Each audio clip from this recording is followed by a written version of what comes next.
As you can tell, we got some paint going on. We got our scaffolding here. We're painting this entryway here. We got the formal dining, as well as right here used to be our client's office. You might be asking questions on why we're in here doing paint work. As you can see, there were some cavity holes here. There was a little bit of moisture in the wall from the water loss, which kind of wicked up there. We actually had some flood cuts here that have already been re-drywalled, tape bed textures, and blended back in.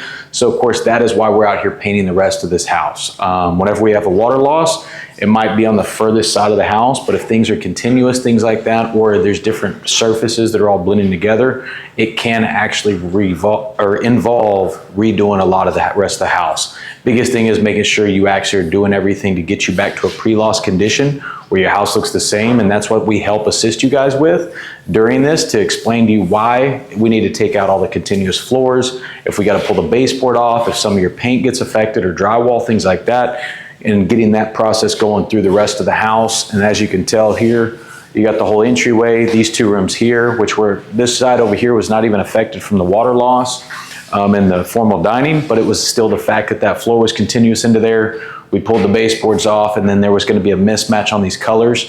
And that being said, we made sure that, we worked with the insurance company discussing the scope of work, worked with our client to make sure that everybody's on the same page. So that's why we're here doing a full paint job on a house from a small little loss in the back area, but it was all justified, and now we're getting that taken care of.